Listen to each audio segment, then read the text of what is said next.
My name is Professor Sarah Anyang Agbo, the Commissioner for Education, Science, Technology and Innovation at the African Union Commission. Africa has faced severe disruptions in its education systems as a result of COVID-19, threatening to reverse development gains by member states. Millions of vulnerable children and youth remain at risk of permanently dropping out of school, particularly girls. Moreover, it has affected social indicators and hindered progress towards the achievement of African Union's Agenda 2063 and the Sustainable Development Goals.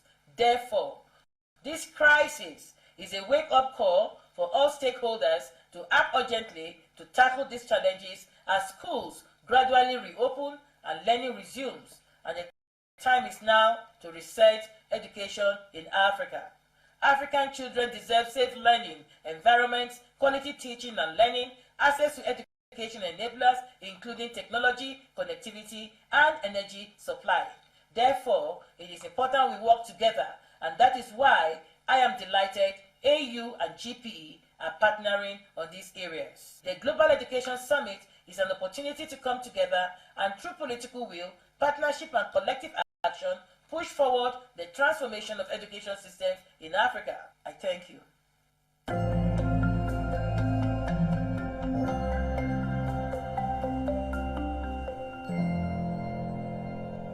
Well, thank you very much indeed to Sarah. Such a poignant and important message highlighting the real crisis that we face.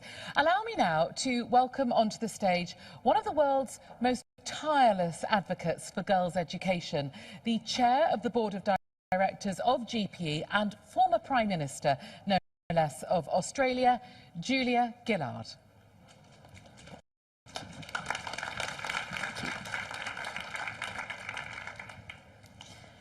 Thank you very much. We are gathered at an exceptional time in history, a time that requires acceleration and transformation.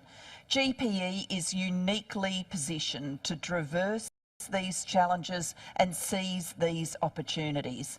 Thanks to the contributions of all of our partners represented here today, since GPE's inception, we have helped get almost 1,000 children learning every single hour for the last 19 years. Imagine the ripple effects of this many lives being transformed. Take the example of a 9-year-old girl in a Maasai community in rural Kenya, whose biggest dream was to go to school, but there were none. When external aid financed a new school specifically targeting girls, the first battle was over. But another began. Traditionally, this girl would have been wearing a wedding dress, not a school uniform. But with sheer determination, she became the first ever girl to go to school in the history of her community. Now she works tirelessly to empower Maasai girls to get a safe, quality education, ensuring the cycle of inequality ended with the first step she took into a classroom. This is the story of Selina Nicoli, one of our phenomenal youth leaders who joins us today to deliver her message to heads of state. This is the power of education. This is the power of young people's voices, ideas and leadership. So let's hear from them. Joining Selina in Kenya, we have with us Shakimi from Nigeria and Josephine Kamara in Sierra Leone. And I'm excited, indeed delighted, to be joined by a dear friend, a tireless global campaigner known to all of you. Malala, over to you. Karibuni. Asante sana to you, Julia Gillard. Thank you so much, and thank you so much to GPE for inviting me here today. We all know that the world is facing a girls' education crisis. Nearly 130 million girls were out of school before the COVID-19 pandemic. Now, 20 million more girls are at risk of dropping out because of it. Climate change is exacerbating the issue. Malala Fund estimates that climate-related events will lead to at least 12.5 million more girls a year deprived from learning. If we want a stronger, fairer world, We must keep girls learning. Girls' education improves public health, mitigates climate change, improves peace, and promotes economic growth. Strong education financing is key to achieving this goal. GPE's 5 years commitment to gender equality through funding and initiative is a great start. If fully replenished this year, it will result in 46 million more girls schooling very soon. To discuss what more leaders can do to help us build a future where all girls can learn and lead, I am joined by 3 dedicated young advocates, and I would like to start from Shikemi first. Shikemi, what do you think? Why are advocating for children to get an education so important? Thank you, Malala, and I must say I'm so honored to be here with you today, with my fellow GPE youth leaders, with Julia, of course. And I definitely think that education is the tool that we need to have the world that we want to see. I basically think that the world I want to see is one where everyone is treated with equality, respect, dignity, where everyone is valid, where their dreams are valid, where a girl knows that she's equally as deserving as the boy in her class, because she is. And I think about it and I wonder, what other way, or what is the best way for someone to know that their dreams are valid than to give them access to the education that they need to achieve those dreams? And I know that that is true because I am proof, because I know that you are proof. My fellow GPE youth leaders are proof. And looking again at the issues that are stopping us from the world we need to see, issues like poverty, global warming, insecurity, weak economies, as COVID has shown us, poor healthcare, these things are stopping us from the world that we need. And education has the power to stop that. I grew up in Nigeria, as I've said before, and I was in secondary school when the Chibok girls were abducted. And so I don't just want leaders to invest in education. I want them to invest and also to ensure that it is quality and safe education. And we as youth leaders, we as the youth need to push for that. And like going on that, I have a question for you, Malala. I've been thinking, you know, the world needs more Malalas so that we can change it. And you have started a global movement. I'm just wondering what you think we as the youth can do to push on that movement, to make it grow, to achieve the world that we want. Thank you so much, Shikemi, and you highlighted that education for girls is one of the most powerful investments that we can make right now. My message to youth activists is always that we must believe in ourselves, we must believe in our voice. We are not just the leaders of the future, but we are the leaders of now as well. The issues that we are talking about, from climate change to girls' education, to poverty, to gender inequality, are already affecting us. It is affecting our lives. So many million girls around the world do not have access to equal opportunities simply because of their gender, simply because they're girls. And we should not be living in this world. What I'm really positive about is the optimism that young people carry in their hearts. They want a better world. They want a safer world. They want a more equal world. And they are ambitious. They are not giving up on their dreams soon. You know, when you are growing up as a child, you believe anything is possible. And I think that's the passion that we need to carry in our hearts and in the work that we follow in the you know, right now and in the coming years. So I want young people to believe in their leadership. Their voices are important. I hope that our leaders listen to our voices, but I'm also very positive that we are already making change and we are out on the streets, we are protesting, we are raising our voices. So it is giving me a hope for our future that this generation of young people will create a more equal, sustainable and better world for all. Thank you so much, Malala. Always fantastic to hear your wise words and see you. Thank you. Josephine, can I come to you now as a leader of now, as Malala has described young women and men campaigning around the world? Can I ask you, what has the COVID pandemic exposed about inequity and especially the digital divide in Sierra Leone? Well, yeah, schools were closed for 2 months. Immediately, we recorded the first COVID-19 case in Sierra Leone. And I must say, for a country coming from Ebola, we've learned that education should not stop due to a pandemic, because the fact is, if there's anything that could help us recover faster from COVID, it is a well-educated population. So one of the learning we took from Ebola to our COVID response was just continuing teaching and learning activities through radio. I work with a feminist organization here called Purposeful, and we're reaching about 17,000 out of school girls in 600 girls only safe spaces, and through a weekly radio show that I also co-host. So it's very clear, and I've understood, and with data backing this, that radio continues to be the most effective platform for reaching a more wider audience in my country. But radio media is still a privilege withheld for girls because of ideas like all form of tech is not a girl thing, and so that people around us tell us to go cook instead of sit around and listen to the radio, even if it's for education.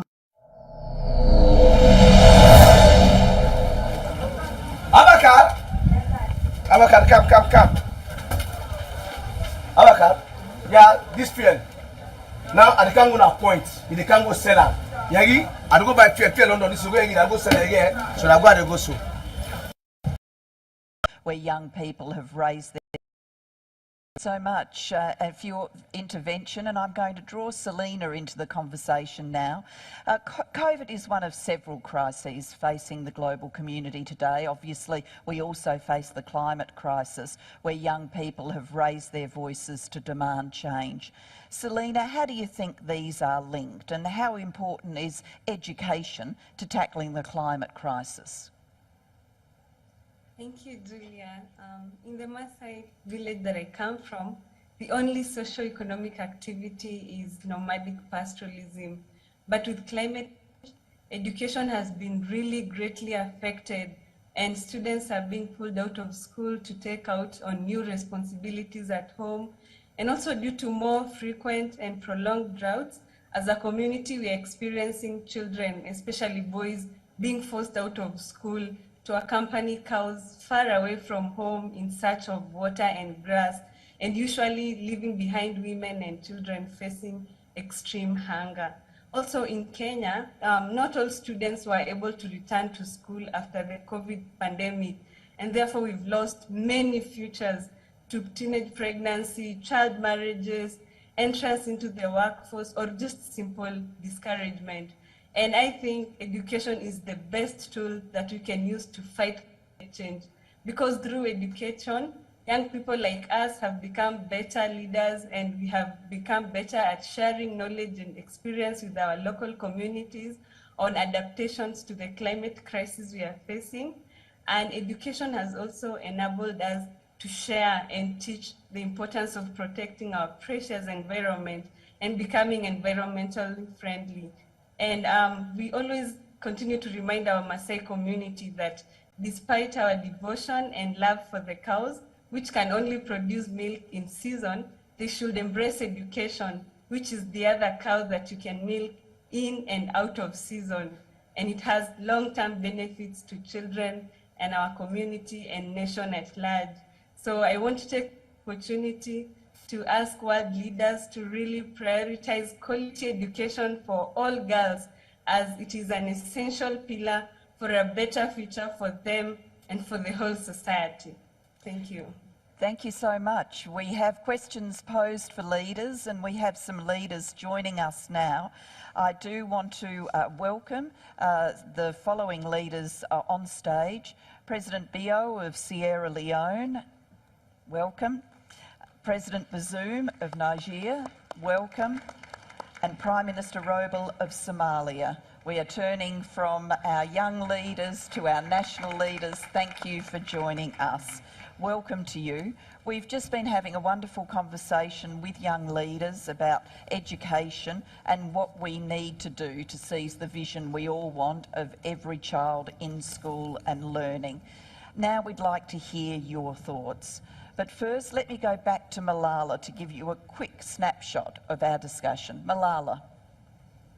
Yeah, thank you so much, Julia. And young education activist just spoke before this session, and I would like to summarize that we right now live in a world where 130 million girls are out of school. Issues like COVID-19 and climate change threaten to force millions of more girls out of school, and the global education financing gap could soon grow to $200 billion a year. This could reverse years of hard-won progress, education and equality. Girls and young women are eager to learn and lead. They are critical to meeting the challenges we face today. Educating girls promotes economic growth, public health, environmental sustainability, and workforce participation. But too many education systems are falling short. The challenge now is not about how we get back to normal and how we get back on track, but how we build back better. How can we create a future where all girls can have access to safe, free, and quality education?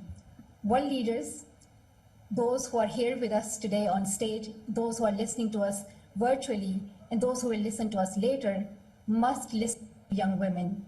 We need you to shift resources to girls' education and equip them with the skills and resources they need to thrive.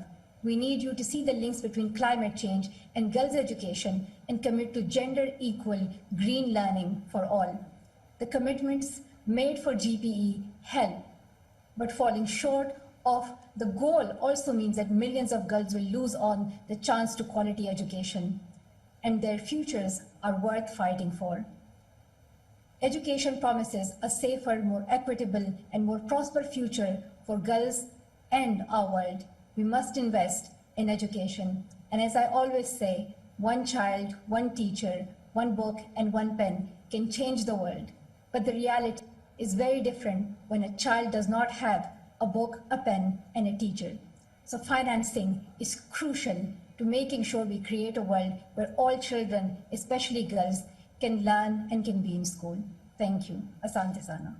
Thank you, Malala. And to turn to a discussion of changing the world, let me start, President Bio, with you. Recently, Sierra Leone overturned a law so that pregnant girls will never again be banned from classrooms.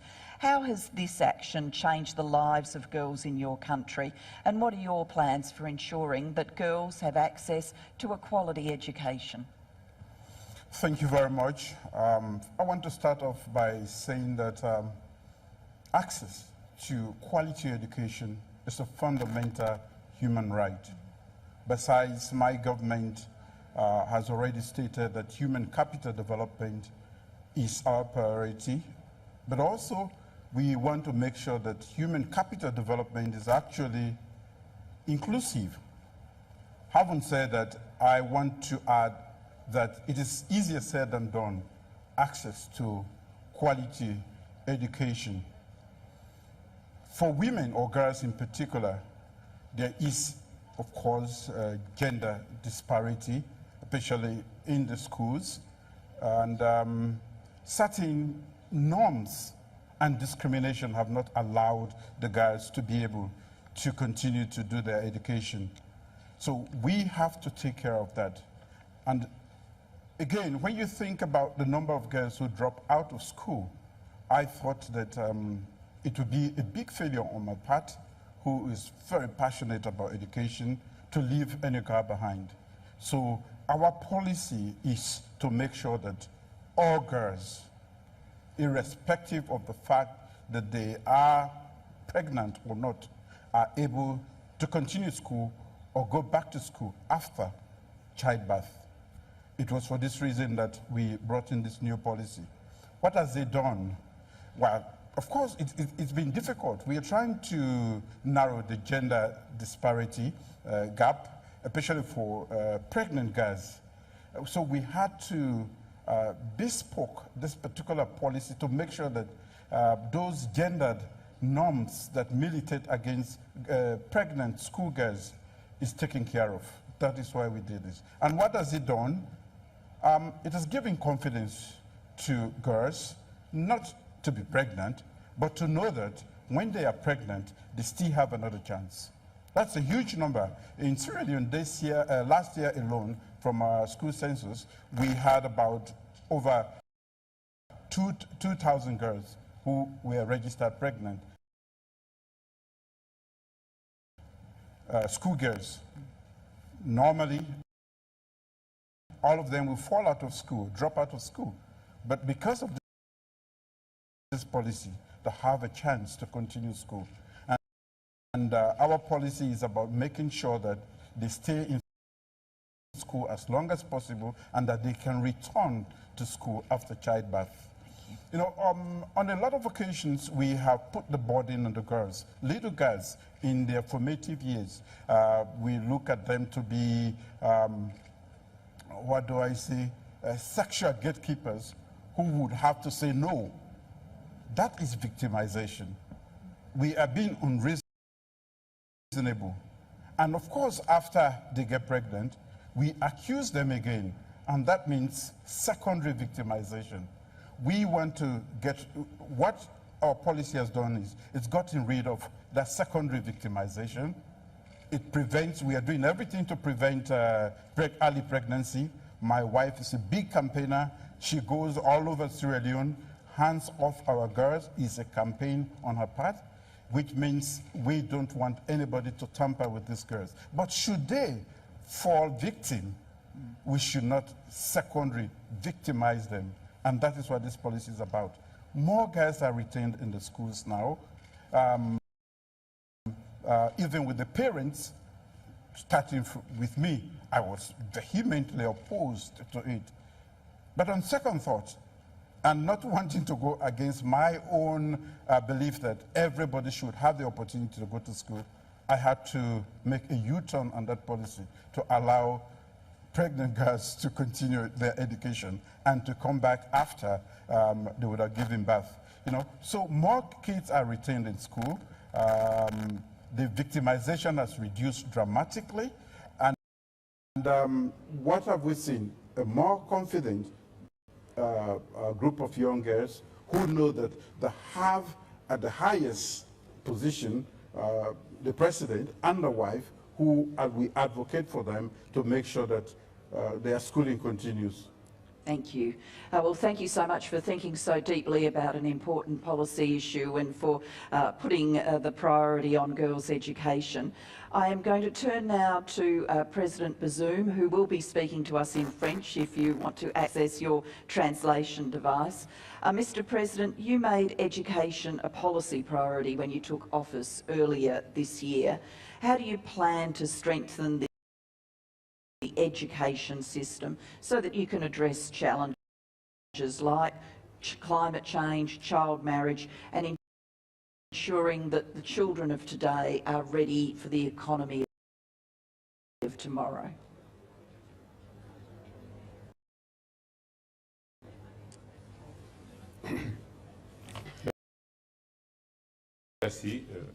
Thank you very much. Thank you, Madam.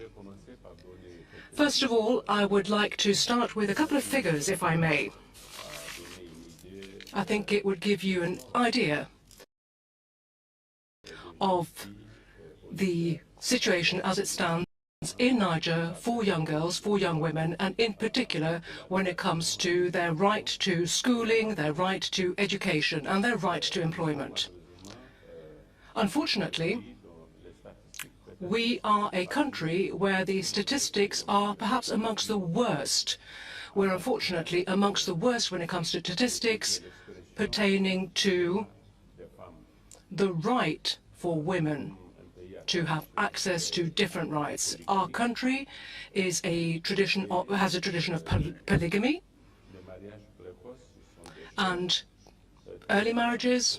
Child marriages are very frequent, and according to the statistics that we have, 28% of young girls will marry before the age of 15. 77% will be married before the age of 18. 77% before 18. So, on the basis of those statistics, I would argue that our situation is clearly one where young girls, or women, more generally speaking, will never be in a position to fully participate in the economy of our country, promoting that economy. They'll never be in a position to do so because they are deprived of what they need in order to do so, namely education and training. They're deprived of those opportunities. So I have taken note of the problem, and I have decided that my policy will be to keep girls in school for as long as possible. We know that they marry at a young age, too early, perhaps because they drop out of school quite early, too early. And the only way of making sure that girls stay in school, that they continue with their education, the only way of making sure that they stay for as long as possible is to create the necessary conditions for them to be able to do so. And that is the reason why I have decided to promote a policy, for instance, for boarding schools in rural areas for young girls. We're going to be building boarding schools, and these boarding schools will welcome girls from villages where you don't necessarily have schools, where you don't have school establishments, so they'll be able to come to boarding school. And if we can guarantee that, if we can say that for the 4 years of high school education, for 4 years these girls can stay in their schools, can stay where they are, it means that for many of these young girls, we're protecting them from early marriage, childhood marriage, around the age of 13, because it tends to be around that age. Around 13, they are often asked to marry very early on. According to our Muslim culture, you know, if a girl is no longer at school, she should get married. That is the received wisdom, if you like. They should get married, therefore. So if we can get them to continue with their education, maybe to the age of 15 or 16, the so-called BEPC diploma, which is, you know, the second cycle, and then maybe even moving on beyond that, if we can make sure that these girls stay in education for that long and even receive vocational training where the case may be, then it would mean that girls in our country would be able to stay in schooling until the age of 18. They wouldn't drop out of school, they would stay in school until 18. So, Madam, as you pointed out, I was recently elected less than 4 months ago. In fact, that's when my presidential term started. So I'm only just starting with this project, but I will build on it and continue to build on this policy objective of mine. I want to make sure that young girls can succeed in school. I want to make sure that young girls can be well educated, properly trained, because I think that that is the only way, it is the key to promoting the participation of women in our economy. We need to make sure that that half of society is involved, is on board, because as things stand right now, they don't have that opportunity. They can't actually make a contribution to the economy of our economy. So we want to bring them on board. That is one of the aspects that I intend to pursue in my policies. And the results I'm hoping for are the ones I've just outlined for you. Thank you. Thank you so much, and we wish you well as you go about that journey, and GPE will be with you every step of the way. I'm going to turn now to Prime Minister Roble. Your government's partnered with GPE to support education for children who are affected by conflict, climate shock and displacement. How will education for all children support your vision of economic and social growth for Somalia? Thank you so much. First of all, I would like to thank GBE for being reliable and trusted to Somalia since 2012. Sadly, conflict and natural disaster spare no one. Least of all our children. In my country's experience, schools have been an important lifeline during the emergencies.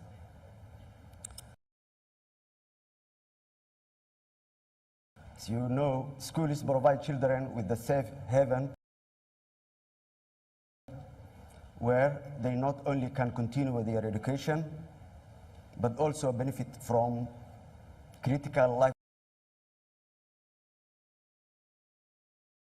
skills and psychosocial support that can strengthen their resilience. Access to schools during and after the emergency have proven to lessen the risk of wide variety of threats to the children and youth, such as violence, abuse, and exploitation. As we continue our military fighting against the terrorist group, Al-Shabaab, well-known terrorist group in Somalia, we also recognize the equally important battle to provide our youth and with the quality education and critical thinking skills. Safeguarding education for youth during emergencies ensures that they don't fall behind, especially during the period of the extended crisis. With support from the GBE, Somalia is addressing the need of children's chronic emergencies through the construction of safe temporary classroom, the provision of teaching and learning materials. For the economic and social growth for Somalia, most of you is well known in a country with the largest coastline in mainland Africa and significantly potential in the petroleum and hydrocarbon sector. Somalia is the most valuable resource, natural resource, is its people. Investment in education to educate our children and youth today will drive their creativity, productivity, and result in a lifetime of learning. An educated society promotes entrepreneurship and technological advances that accelerate economic growth and ensure Somalia will be competitive on the world marketplace. We cannot achieve development and growth as a society without the educational empowerment of 50% of our population. The Somali government is committed to ensuring the equitable access to quality education of our girls. When you educate a girl, you educate a whole society. Thank you so much for the invitation to participate in this today's session. Thank you. Thank you very much, Prime Minister. And very, very quickly, 20 seconds, I'm going to, literally 20 seconds, I'm going to go to Shikimi for a response. I think that what we've heard from the leaders today is really important, and it is very necessary for us to identify the obstacles that stop girls from going to school and working on that. And I think that, and as the leaders have said, economic and social development cannot happen without the girl child. And so it is very, very important. What I want to emphasize is that at this stage, words must turn into actions. Plans must be executed. We must get the future that we want, and all girls particularly must have access to safe and quality education. That is what we want from the leaders. Yeah. Thank you so much, and well done on doing that so quickly. We're going to hear now from the Director General of UNESCO, from Audrey Azoulay, on UNESCO's perspective. Thank you for your question, dear Julia. It's true that education systems do not change easily. And that's why the multilateral work and the prospective work we're doing here at UNESCO is all the more important, so we can chart a path forward in the light of international experiences and the changes affecting the world.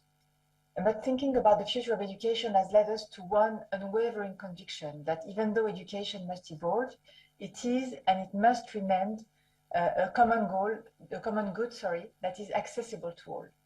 And for this to happen, we first need more funding. And this means protecting domestic financing allocated to education. And in this regard, I welcome the commitment made by the 100 countries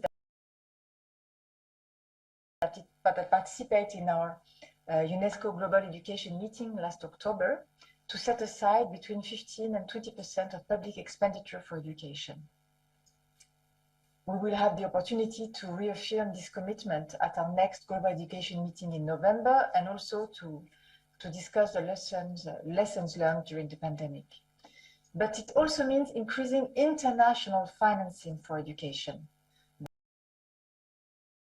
by mobilizing resources and leveraging partnerships. And this is why we're gathered here today.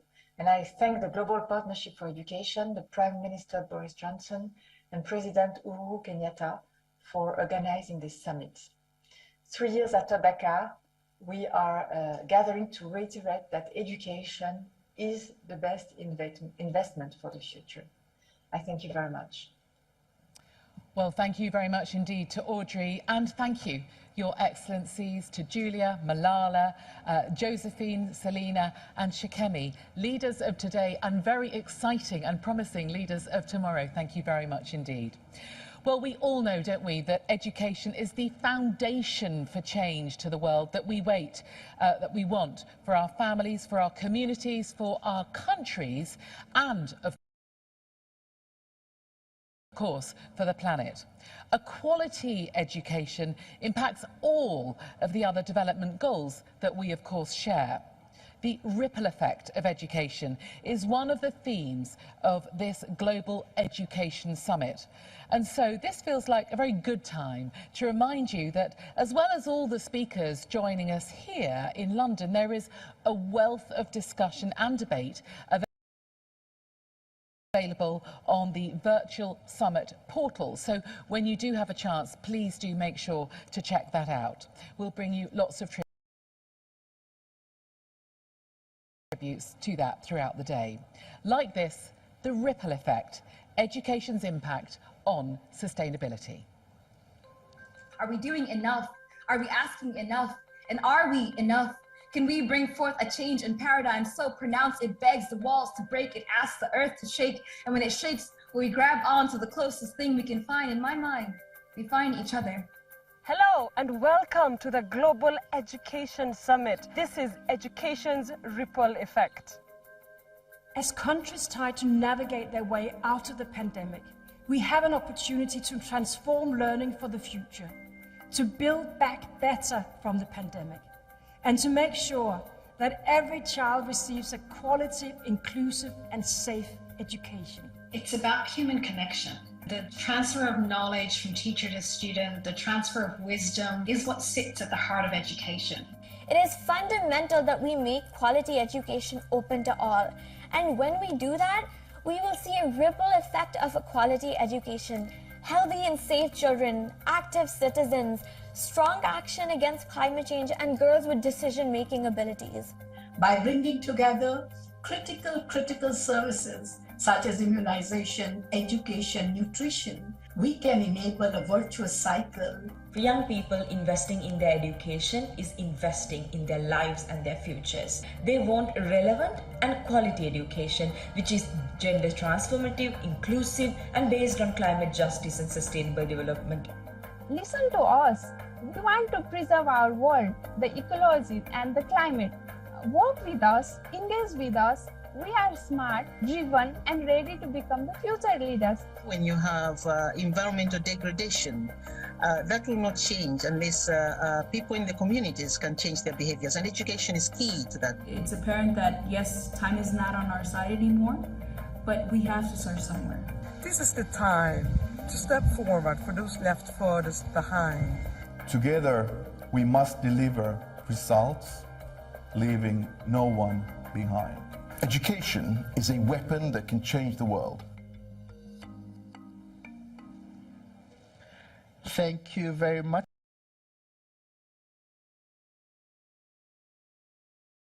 for that. Today's conversation is about financing education, and I'm pleased to have representatives from the multilateral banks who are such critical partners for GPE and are really important sources of financing for countries for education. And so today we will have Mari Pangestu, who's the Managing Director of Development Policy and Partnerships at the World Bank. We'll have Beth Dunford, who's the Vice President for Agriculture, Human and Social Development at the African Development Bank. And live on stage, I have with me Dr. Banda Hajar, who's the President of the Islamic Development Bank. Karibu sana. Thank you. Ahlan bika. And so to kick us off, we will actually have a video that was sent to us by Matsaguru Asakawa, the President of the Asian Development Bank from Manila. So let's watch that video. Distinguished participants, warm greetings from the Asian Development Bank. ADB recognizes that human capital development is vital to the well-being and empowerment of people, equitable economic growth, and resilient and sustainable societies. However, due to the severe impacts of the COVID-19 pandemic, the hard-earned gains that many developing countries have made are at risk of being reversed. Now, more than ever, we must redouble our efforts with investments in education that provide effective and innovative solutions to the challenges they face. To meet the immense needs across the Asian Pacific region, ADB aims to significantly increase its financing for education. Our target is to double the percentage of our support to education to up to 10% of our total annual commitments by 2024. As we make progress towards this goal, I am proud of ADB's partnership with the Global Partnership for Education, which provides cutting-edge knowledge and precious grant resources. For example, in collaboration with GPE, ADB supports open and evidence-based policy dialogue with key stakeholders to improve the quality of education. By blending GPE's grants with ADB's loans, we can provide clients with access to increased financing on more concessional terms, along with opportunities to invest in best-in-class education programs developed through joint ADB-GPE expertise. Continued collaboration between ADB and GPE will make a tangible difference for education in the 29 countries in Asia and the Pacific, including small island countries eligible for our joint support. I believe this important event will empower GPE and its development partners, including ADB, to further expand our collaboration and maximize our impact on education for our beneficiaries. My sincere wishes for the best outcomes.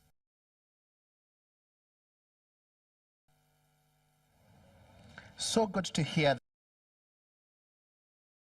that the ADB is planning on doubling its resources, its commitments to education by 2024. And so there's resources that will be available to countries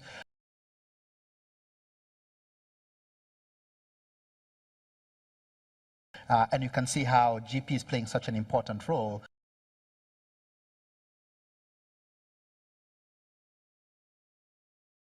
in being part of that blended finance that allows individual countries to access concessional financing because they're able to stack it on top of the GPE financing, the grants that are provided. So let me come to you,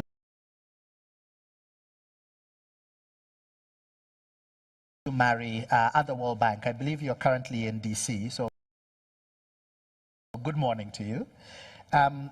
With all that's going on in the world, where does education sit among the priorities of the World Bank and its clients, and how is the bank viewing its role with GPE beyond hosting GPE? Thank you for that question, and good afternoon, everybody who's there physically. As you know, the World Bank has had a history of supporting education because we recognize the urgency of the learning crisis, and especially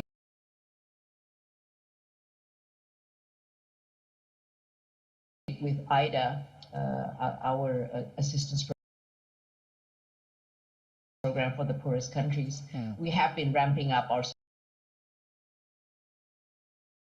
support for education projects in the last 5 years.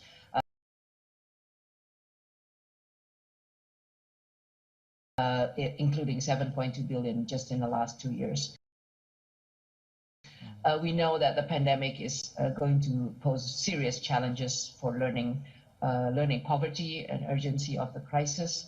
Learning poverty is being measured in our analysis as the ability of a 10-year-old to read and comprehend a simple text. It was 53%, and even though it had improved, it's still at 50% before the pandemic, and it's likely to go up to 63% with the pandemic. So you know, kids being out of school. So there's urgency to act, and the three things that must happen urgently is first get kids back to school, open schools safely, especially for girls. Second is to make sure that we regain the learning losses, and third, empower teachers. And in the context of building back better, also start investing in the longer term education system, because we know from our human capital project that learning is the key to growth and development, resilient and inclusive development. And within that, our IDA resources, we are now in the current round of our negotiations for IDA. We will be ramping up the education component of IDA, right. And it will be a special theme. And how do we fund all this urgency to fund the urgent needs? One is government budgets. I think a friend from UNESCO mentioned it, but budgets are constrained. Second will be IDA, and we will be ramping IDA up, as I just mentioned. Third is GPE.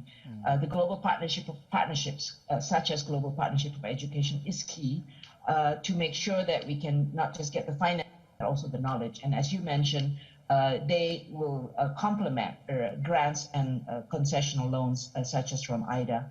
And the World Bank, being the largest partner of GPE, really looks forward to working with country clients to make sure that we can make this investment in education and learning that will really get us back on track and have resilient and inclusive development. So listen, in the video that was played just before this session, the children were saying, listen to us. So we need to listen and really support GPE moving forward.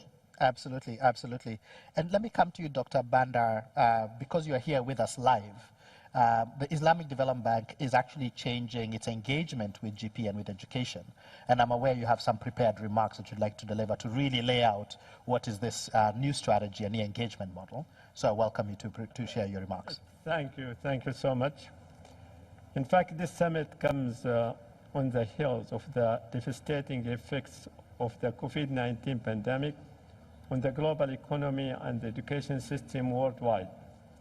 The combined impact of school closures and economic hardship could push millions of vulnerable children out of school, deepening learning loss and the first decade of hard-won gains towards attainment of SDG 4.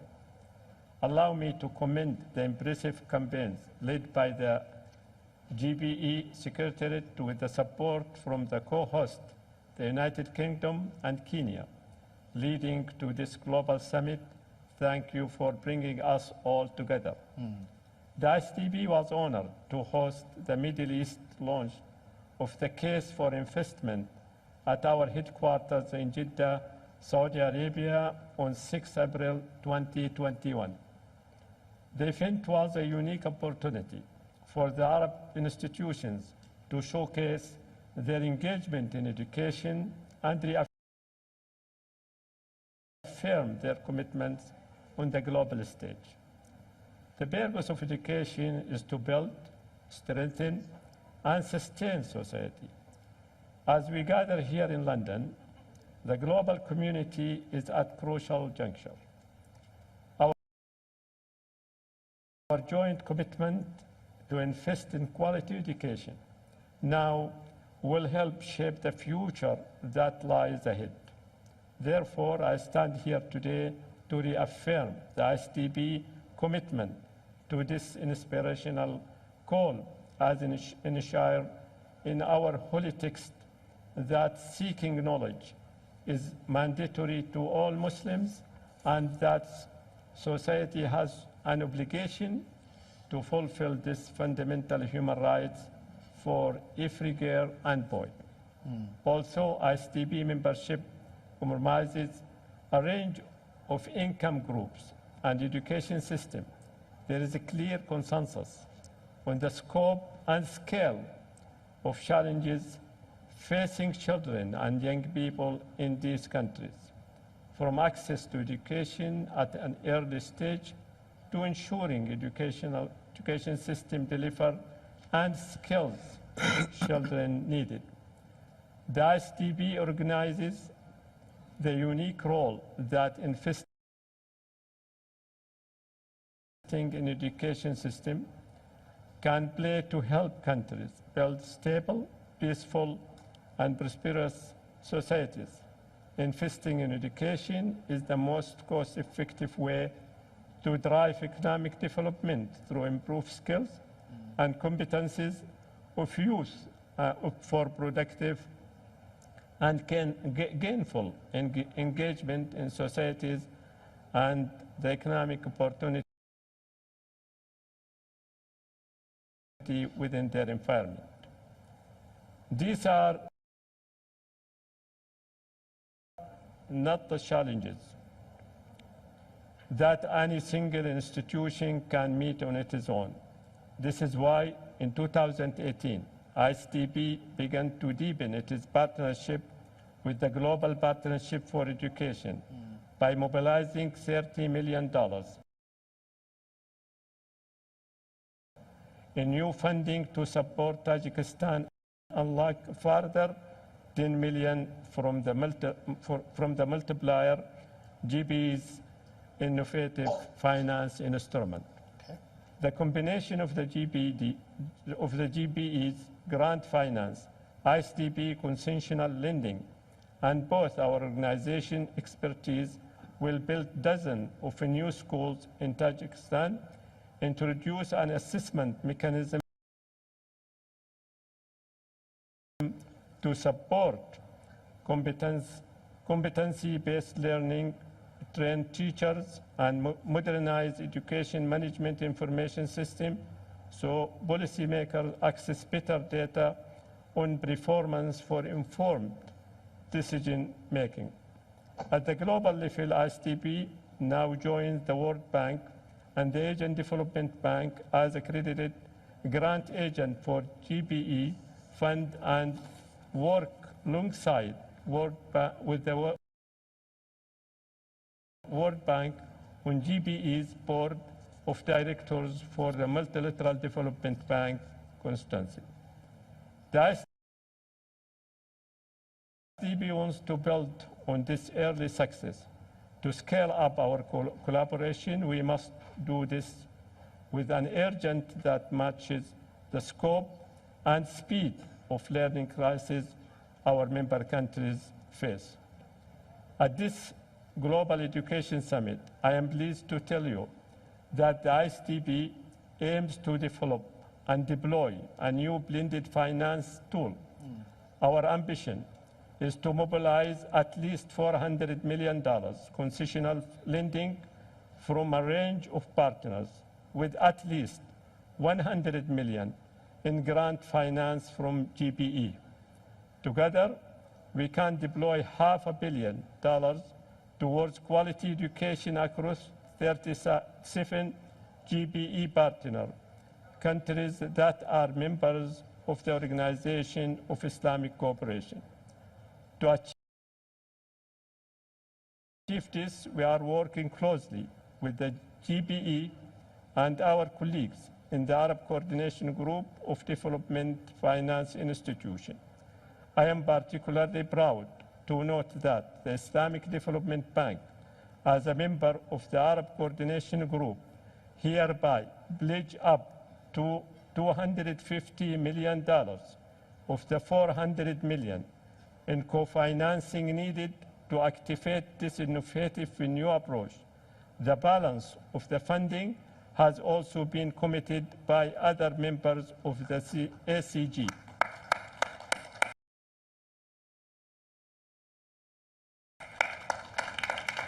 The resulting pool of funding will give clients the opportunity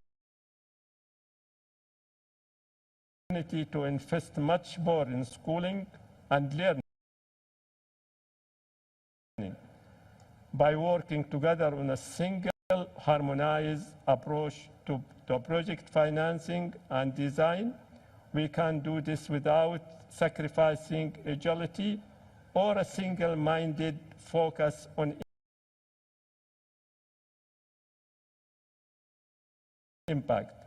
Member countries will ultimately have access to financing on even better terms, while taking advantage of our institution's collective technical expertise in building effective, sustainable education system. By working together with the new partner and with old friends, we can give our client countries the funding and the expertise they need to recover from the crisis and ultimately to thrive. Thank you. Wassalamu alaikum wa rahmatullahi wa barakatuh. Alaikum salam. Thank you very much. Let me come to you quickly, Beth, in Cote d'Ivoire, where you head the Human and Social Development portfolio at the African Development Bank. What are you hearing from African countries as they're grappling with this economic impact of COVID on their budgets? And how is the bank thinking about supporting them in partnership with GPE? Well, thank you for that question, and really allow me to start by thanking the United Kingdom and Kenya and the Global Partnership for Education for organizing this timely and important event and for inviting the African Development Bank. And let me also recognize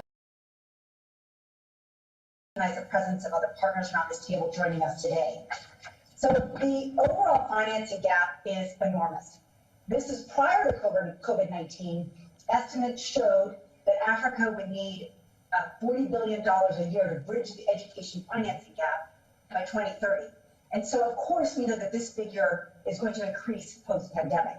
And so that's why at the international level, and in a time of mounting debt and fiscal constraints, we join the GPE in emphasizing domestic financing and complementarity within the global financing architecture, including through exploring financing opportunities with the GPE multiplier.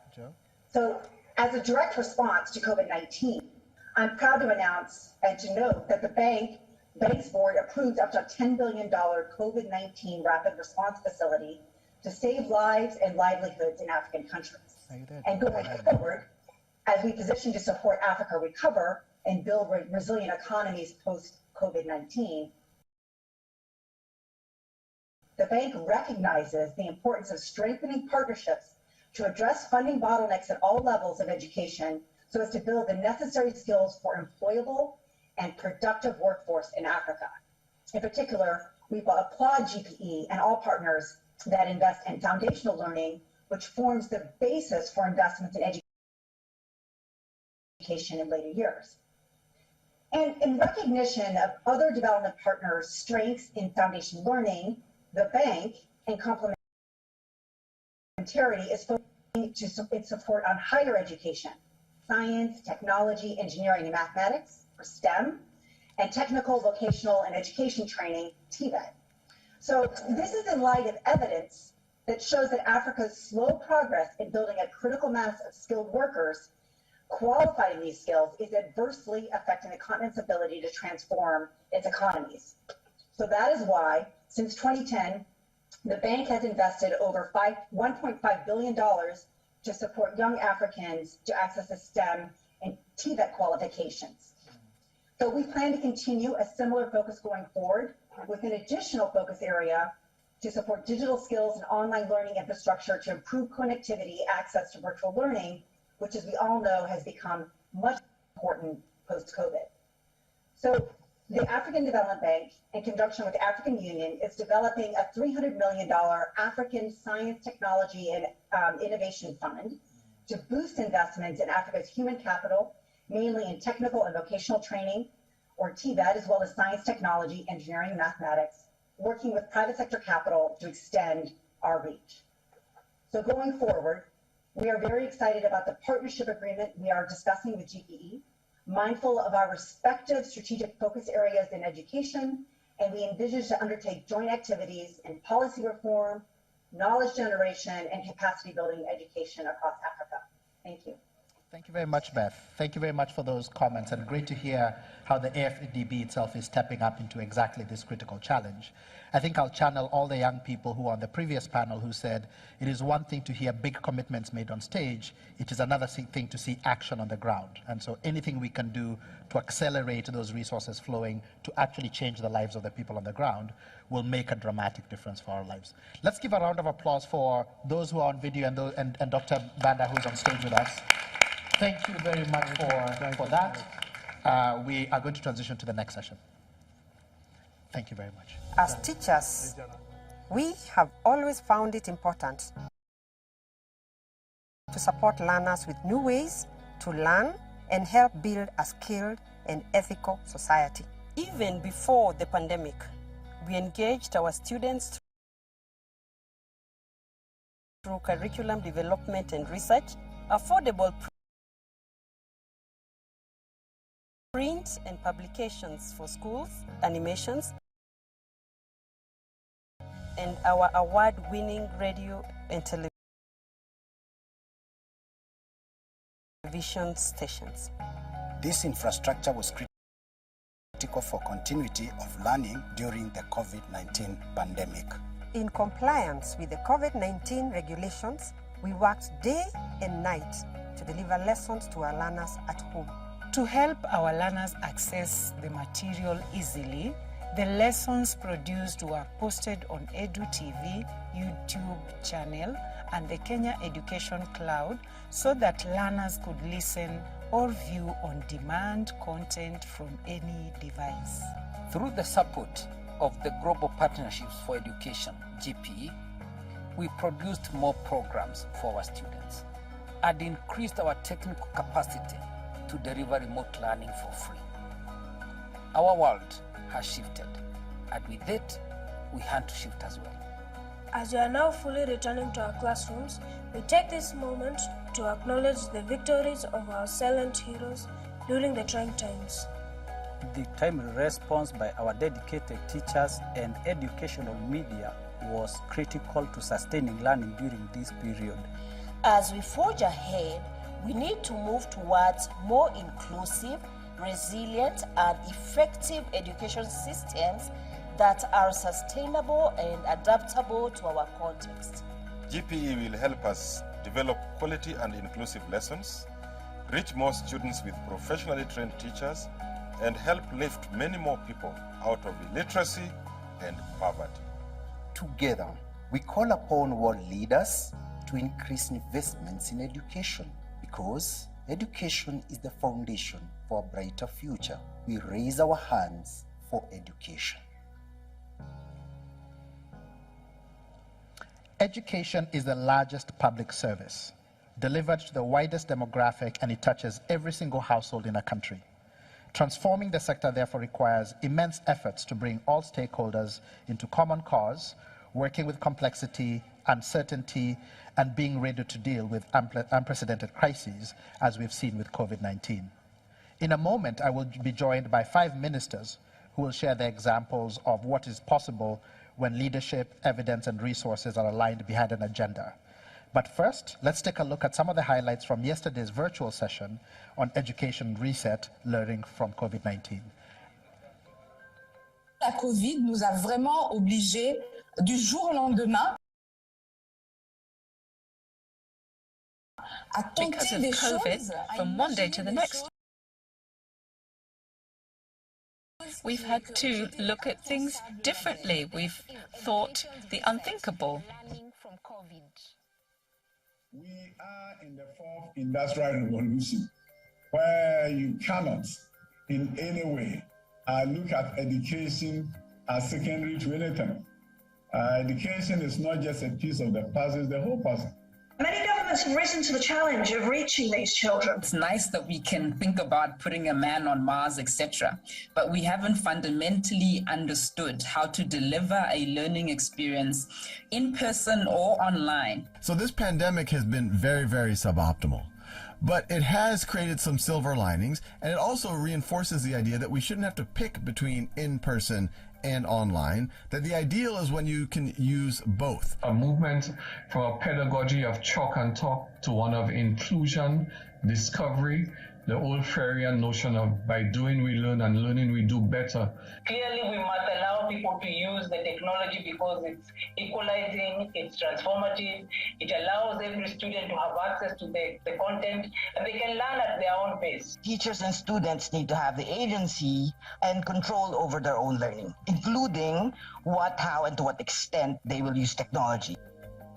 The truth is that all children can learn, and that the main barriers to learning are largely extrinsic. The funding of GPE actually has been critical in this process of supporting countries. Indeed, collaboration and partnerships are important and they work. We have to know where we are in order to see what we need to do. Being willing to measure the impact and the performance of the change that you're trying to make. Ensemble et non être côte à côte. Parce qu'ensemble, ça veut dire que nous avons les mêmes visions, nous avons les mêmes projets. If there's anything that we will agree on what we have to do, has taught us is that things can pivot very, very quickly. Empower or equip your students to develop the skills that they need for the future. This is the ultimate aim of teaching. All right. We are now ready for a conversation with ministers of education. But before we get to that, the room feels a bit tired and flat. So if I could ask everybody to please stand up. And for those who are on video, wherever you are, if you're seated, please stand up. Think back to when you were in primary school and think of your body as a crayon. And so the floor is your paper and you are the crayon. I ask you to hold your hands akimbo, everybody, even those who are holding paper. And I want you to write on the floor your longest name. So of all the names you have, the one that's longest, I want you to write it as though you're writing on the floor. Let's go.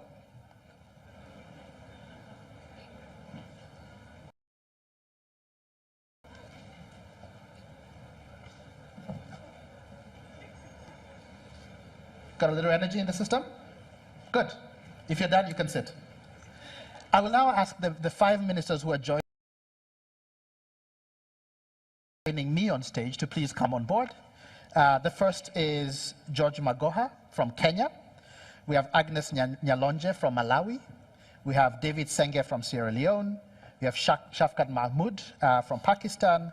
And we have Ranjina Hamidi from Afghanistan. Please, karibuni. Welcome. Ladies, gentlemen, you're the people who are charged with transforming education, and transforming education in a time that the world has seen such disruptions and the need to accelerate that transformation so that we finally do, so that those who are most vulnerable are not left behind. So I'll start with you, Professor Magoha, in part because I'm Kenyan and you happen to be my Minister of Education. Kenya has been a hub for innovation, and you have been driving some of this transformation of the education sector. What are some of those innovations and new solutions that you've seen have come across that are really important to share with the rest of the world? Thank you very much for that question. As a matter of fact, I've now been a secretary for 2.5 years. And in Kenya, we have a very transformative movement within the education system, where, first of all, our constitution guarantees that every child must go to school free of charge in the primary school sector. And in the secondary school sector, day school secondary is also free of charge. So those who pay fees are only those who stay in boarding schools, representing about 25%. His Excellency the President also brought on board, as I joined, a concept of 100% transition to secondary schools from primary to secondary school, and we took it further and went ahead to mop all the children. For example, girls who had dropped out of school 3 years earlier because of pregnancy were taken back to school. Right. The other very transformative thing that we have done is that we have a NEMIS system which was assisted by GPE, which is a critical component of a data storage system that gives us real-time data of the number of children that we have within schools. Yeah. This helps the government to ensure that no money is lost and that money that is transferred to support schools is based on the child. Yes. Another very transformative system that has been assisted by the GP is providing books for the children. We have acquired a ratio of 1:1 by buying the books and ensuring that they are delivered correctly. As we speak now, perhaps the earth-shaking one is a competency-based curriculum, which is taking us back to that we were before, yes, where we are actually training the children to get skills, not just certificates. Right. And we are now in grade 5 of this program, where, like Malala said, there's a teacher, there's a child, and there's a book, and there's a pen. Right. This is happening with a competency-based curriculum. It has energized our teachers. They are now all the time available with the children. And I think this is going to ensure that as we create leaders of tomorrow, they are powerfully enabled. Right. We are also re-engineering NEMIS, which is basically the data source for us, to make sure that the government gets value for money as far as transferring certain concerns, like if you want to feed the poorest of the poor, right, we are able to know how many children are poor and where they are, and where we are feeding them. Right. So data, I think it is data, and I think the security of data is extremely important, and therefore I end by His Excellency the President, the Right Honorable Prime Minister, and GP for having enabled us to make those very bold steps. We have 15 million children in school. Right. And I think the last batch, if I were to go back to COVID, we closed for 6 months. Right. We were able to go back with the help of GP to get the children back in school. Right. Through a blended learning system. They have done their exams, and we are just roaring to go into the next term. Right. Thank you. Asante sana. And that is such an important point around data and evidence being at the forefront of policy change. Minister Nyalonje, I know you've also been having the similar challenges in Malawi, really trying to bring that change and that transformation, but recognizing you can't do it by yourself, and you must bring in all the other stakeholders to the table and get everybody aligned into action. What has that experience been like, and what are some of the lessons you've learned that would be worth sharing with others who are asking that critical question? How do I bring people around the table, around a shared vision, and then truly get to action the action of transformation? Thank you very much. For Malawi, the focus, especially during the COVID pandemic, has been coordination. We're fortunate that starting in 2010, Malawi has had some coordination mechanisms within the education sector.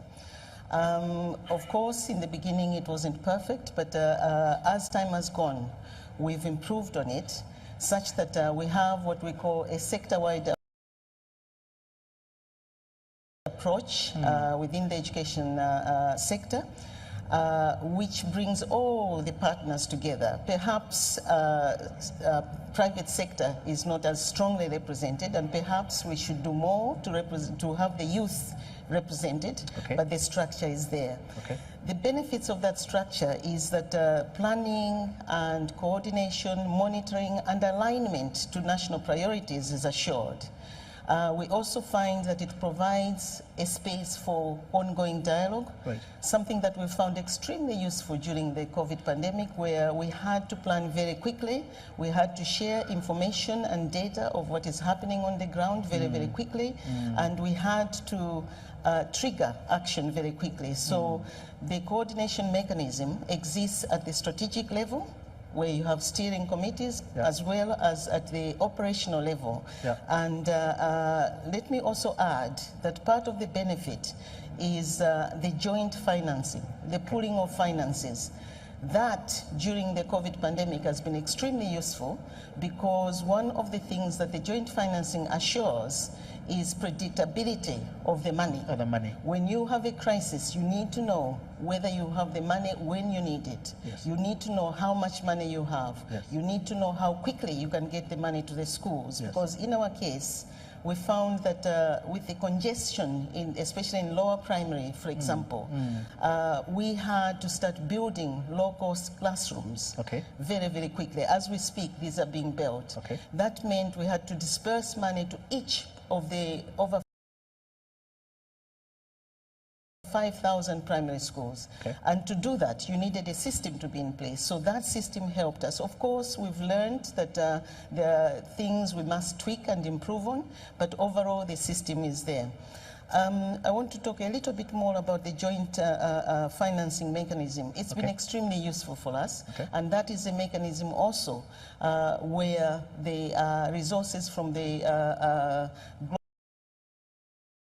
Global Partnership for Education is also coming through, because during this pandemic, Malawi has benefited to the tune of $10 million to enable us to deal with the emergency response and the recovery, because we had in some places some disasters. Even as COVID was coming in, we had floods.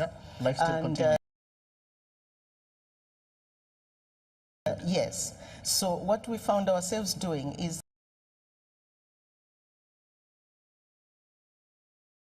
that we do not have sufficient learning space. Of the 90,000 plus classrooms we need, we only have half. That is without COVID. When COVID came, we had to split those classes even more. So then the challenge was, how do we put up classrooms? We put up tents, and then floods came. And things got haywire. So we found that coordination was extremely useful, because it was through the coordination mechanism, for example, that we were able to get our partners, including UNICEF, for example, including other bilateral partners in the country, to come in and support us with various inputs, which enabled us to keep some learning going. And what we also are doing at the moment to cope with the emergency and to go through the theme that I'm talking about is we're introducing an education radio station, which will enable us to not only transmit the learning in terms of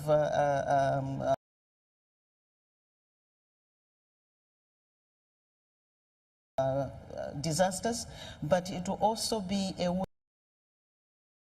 way of transmitting key information to all parts of the country.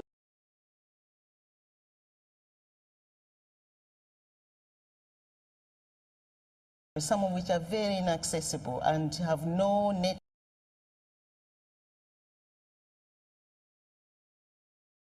network whatsoever. Yeah. So we believe that coordination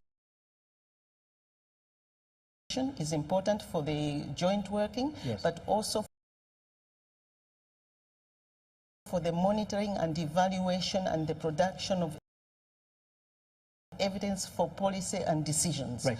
which we found extremely useful during the COVID time. And so build that entire infrastructure to be able to deliver Yes. together comprehensively. Yes. Fantastic. Thank you so much. My next question was supposed to be for you, David, but I actually saved that one for the last because I think there's a way you'll be able to tie it in, and you'll see why when I ask you. So just hold on to your horses. Let me come to you, Shafkat, from Pakistan. And Pakistan has been making really tremendous efforts around the question of access to quality education and really trying to bring children back into school. What are some of those transformations that you've seen begin to take root, and what is the direction of travel for the country? Well, thank you for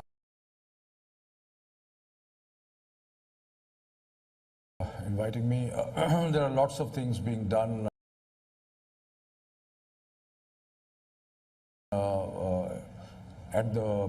in the provinces which are looking after the school education and to try and bring out of school children into school. There are some access issues are being solved by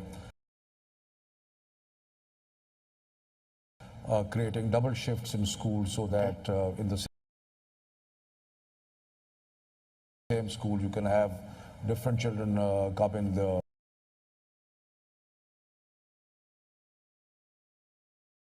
in the morning and different in the evening. Some incentives are being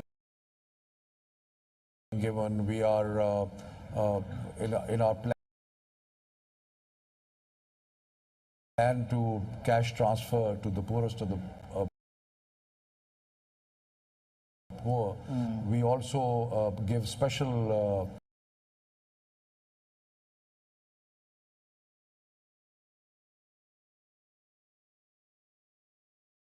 allowance for girls who are going to school. So that way the cash transfer, if we are giving 1,000 rupees, goes to 2,000 rupees if they send their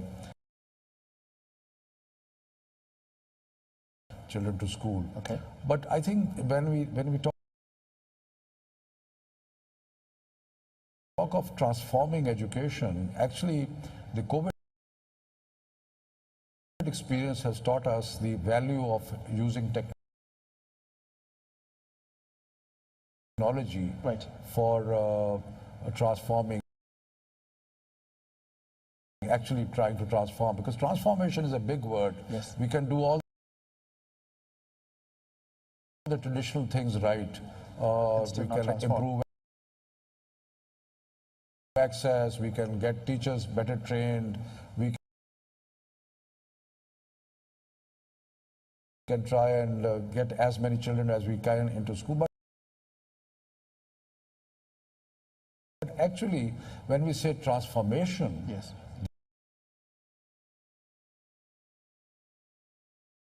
that's something much bigger than that. Yes. And I see that after the response to COVID, the way when we developed it,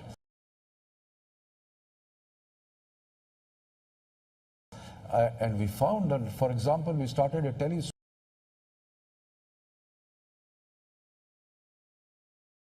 school, and we found 13 million children tuning in to tele-school every day when there was no school. We started a radio school for people who did not even have television. Right. And we found that people were tuning into that. We started to develop better content for transmission through these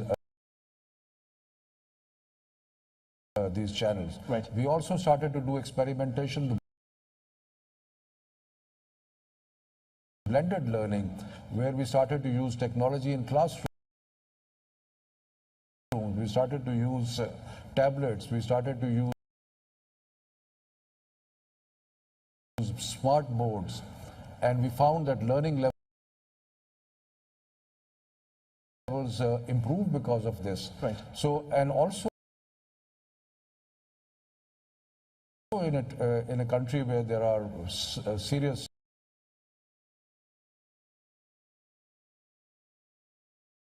rural-urban disparities, there are rich, poor areas.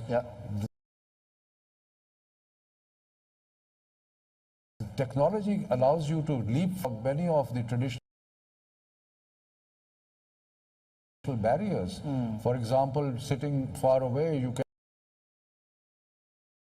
can beam the best possible lesson to a village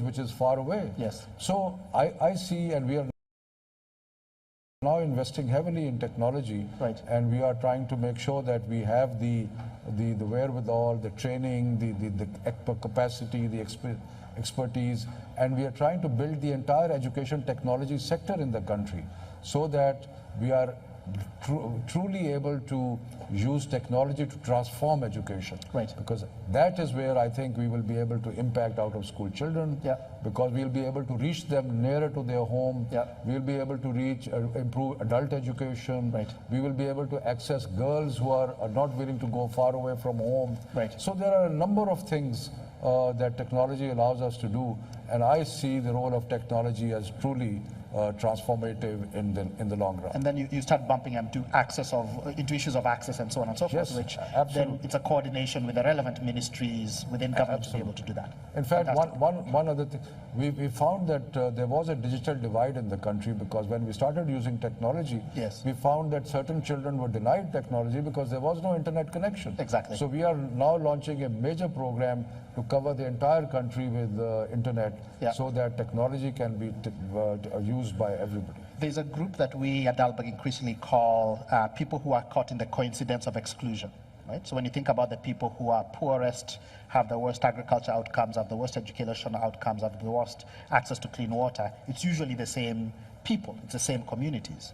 And so if I come to you, Madam Hamidi, on Afghanistan, which clearly has gone through tremendous challenges of the last decade and beyond, how are you thinking about that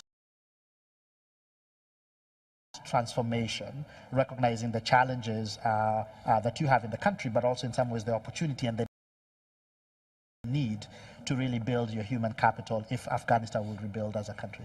Thank you for that question. It's an extremely important question. And as we talk about transformation and transition, my country has been at war for more than 4 decades, almost all of my lifetime. Yeah. We've made a tremendous amount of gains in the past 20 years, from building the greatest number of schools on the ground physically than we've ever had in the history of Afghanistan, to increasing the number of students to over 7 million children right now, which is the highest in the history of our country, with a great portion of that, about 40% of that being girls. And so for the past 20 years of the international community's involvement and investment in Afghanistan, the progress has been great and very much valuable and accepted and wanted by the Afghan community. Unfortunately, the situation, as you all know, of the past 2 or so months, there's a regression or the fear of regression to going back to prior to the past 20 years of invasion, where girls' education was a serious threat, where schools were shut down for girls in my country. And so being responsible for an entity as important as the Ministry of Education of Afghanistan at the moment, and as a woman, is no easy task. But our commitment, our people's commitment, there is one beautiful and wonderful collaboration that the Afghan people have come to, is that they unanimously, no matter which part of the country you are and no matter which ethnic group you belong to or which social class you belong to, unanimously the Afghan population now believes the power of education, both for their girls and boys. And that's an accomplishment that we need to work towards. But to make it a more real scenario of what Afghanistan is facing, we're not only facing the challenges of the COVID pandemic, but we're also continuously addressing conflict and a severe drought that is expected to affect over 18 million of the population, which is more than 50% of our population. And so delivering education services, which might seem as a commodity in the face of all the conflicts that we're faced with on a daily basis, it requires exceptional commitment, dedication, innovation, and flexibility to be able to deliver the services that we have promised our people. And I'm happy to report today that the Afghanistan population has reached a national consensus over the value of protecting our educational gains. Our schools are not only open and operating in spite of the pandemic, but we've also embarked on a very historical and a revolutionary reform plan about a year ago to make sure that we remain focused on our core function as Ministry of Education, to provide the service of education to our children. And for that, we have three main areas of focus, which is to cut on unnecessary expenditures, as the ministry got used to in the past 20 years of excessive funding, to share the responsibilities and be responsive and accountable to our nation, and to minimize costs while setting standards that will give a bit better focus to our education sector. And let me tell you that to be in charge of this grand responsibility as a woman in a nation that is forced to once again consider elements in society who define the mere existence of women, as an inherent flaw is no easy job. Absolutely. I was lucky as a refugee child. I was speaking earlier to Mr. Minister of Pakistan that I actually grew up in Quetta, Pakistan as a refugee child. My family was lucky to get a warning at the time when I was in grade 3 that I needed to be kicked out of school, or forced out of school, because it was not necessary for girls to get educated. My father made a commitment at that time to take us out of Pakistan and immigrate further, because he did not see any future for his daughters, and we're 5. And today, as his daughter, I'm responsible for millions of children in Afghanistan. And as their symbolic mother of education, I pledge to work with all my might and power and give it the full amount of my energy to support the education of all children, but particularly girls, and having a president, a very progressive and extremely supportive president as His Excellency President Ashraf Ghani, who continues to support women, not just in words and with symbolic commitments, but with action. And so that action helps me to enable girls going to schools today so that they may become the future leaders of a country that is shattered and continues to struggle through this shattering. But as a woman myself, and once upon a time I was a girl who had to deal with the ability or the people stopped me from getting education. Today, sitting in this position and this power to serve my nation, I'm hopeful that if we empower many more girls, even when Rangina is no longer in the world, there will be many Ranginas to continue. Amen. Amen. That's a shout out to your father. I'm a father of a 13-year-old girl, so I hope she understands the privilege of the education she's able to get now. And fathers have a very critical, important role in their girls' lives, and we need to call on all fathers across the world to support their I feel that weight on my shoulders every single day. So thank you for that inspiring story. Thank you. Let me come to you, David, and I left you last for a particular reason, because you wear two really interesting hats. You wear the hat as the Minister of Education, but you also wear the hat of being the Chief Innovation Officer for the country, right? And we've talked about transformation and why transformation is important, but to transform, you have to see the action go all the way through. How do you reconcile those two parts of your portfolio? And if you were to speak to education actors, to ministers and others, what are the things they should be thinking about, the future they want for their people? Because education is about delivering a workforce, but it's also about creating citizens who are engaged and are conscious about their role in the country and in society and in the world. When you put those two things together, what's the advice that you would have? What have you learned and would be great for other people to take up? Thank you very much, and it's such a privilege to be sitting with colleagues and learning from all of us, really, and learning from each other about what's working. I think it's less coincidence that I'm both a Minister and Chief Innovation Officer. It really is to the vision of His Excellency President Julius Malala. I personally believe that every country needs a Chief Innovation Officer. Agreed. It is important that we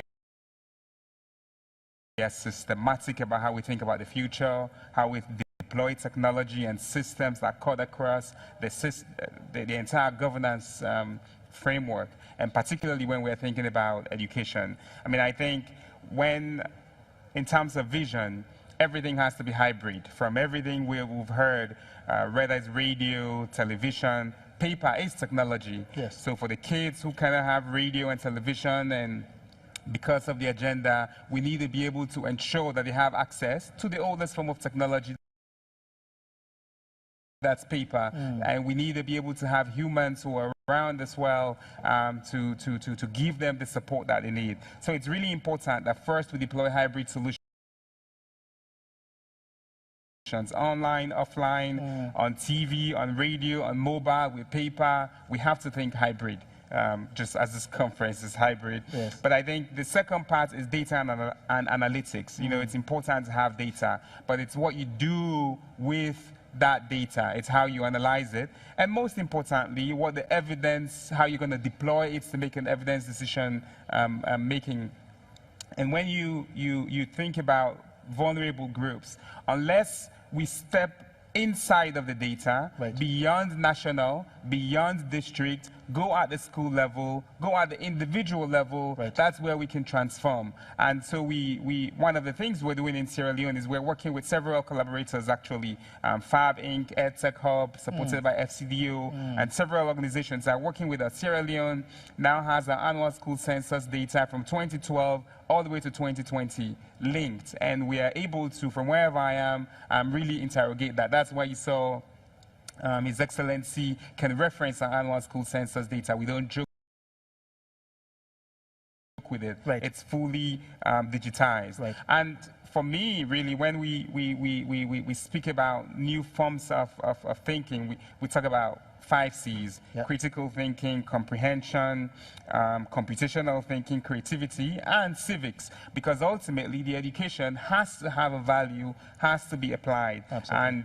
And one of the things that I've done in Sierra Leone and continue to engage is this framework of thinking about public education on public education. We need the parents. We need the kids themselves. We need those who are out of school. We need the cynics. We need the naysayers. We need everybody to fully understand that the only way we can transform our countries and the globe is through the power of education.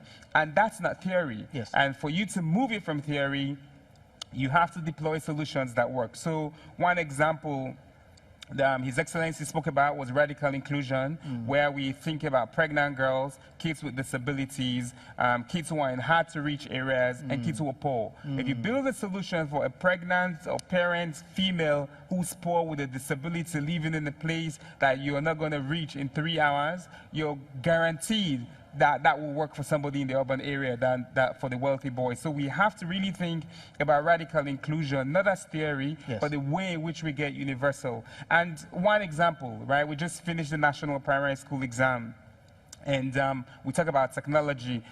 One of the critics when President Bio made me CIO was, why are you talking about innovation when we're poor? Why would you have a chief innovation officer doing education? But you know, we show we don't. We talk and do is what we say in Sierra Leone.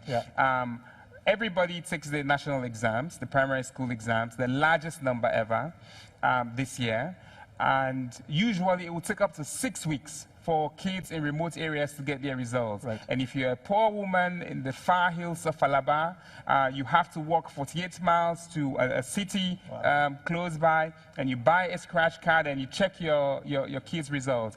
If you're unlucky, the system is down, you have to pay that again, and that's money that people did not have. We deployed an SMS system. Simple, we have the data of all candidates, we put it online, deployed it on all mobile. You don't need data, you can just text and you have your results.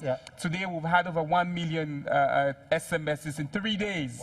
And you see people everywhere now, whether you're sitting in your lounge in Freetown or somewhere where you're going behind the tree to get signal, as long as you can have a feature phone, you can have access. So the power of technology is immense to really transform education in our systems. We cannot overstate. I mean, I've heard our colleagues talk about it. It is fundamental that we in developing countries are allowed to really innovate and to deploy technology. Often in these conversations, people say, why are you talking about technology in these entities? But I've seen and I understand and I know, because the children and the parents and the families in far Kailaung, in down south in Pujan, are engaging and seeing how this has transformed their learning, not just for themselves and their engagement, but also for their children. So I do think, really, for the future, for us as a world, we need to ensure that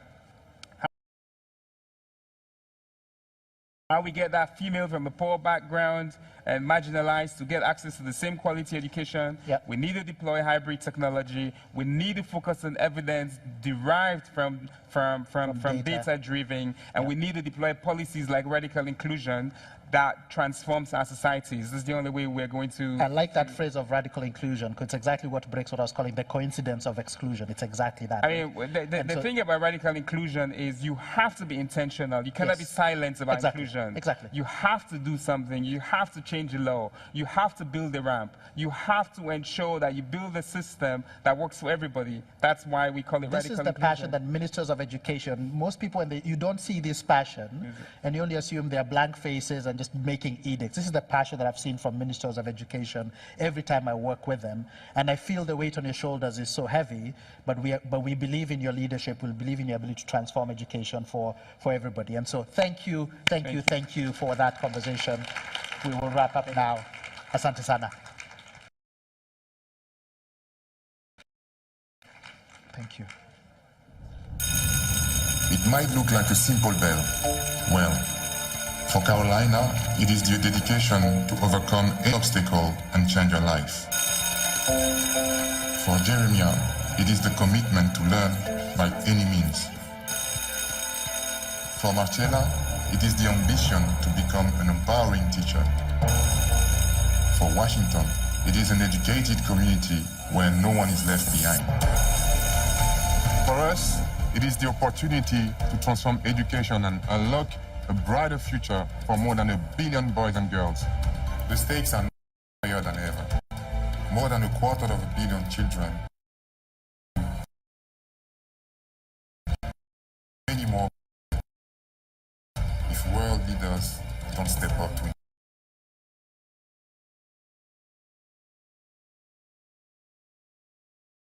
Our future. Raise your hand, fund education.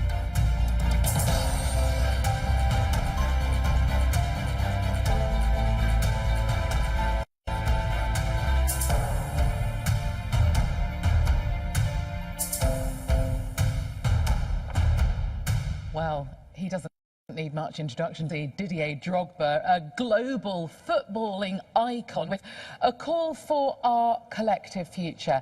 And that's why we are all here, not just to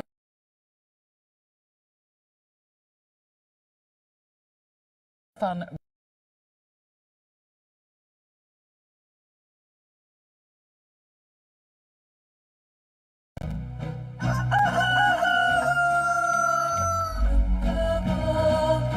commitment comes in, and we're going to get used to this sound, and we're going to get to love it.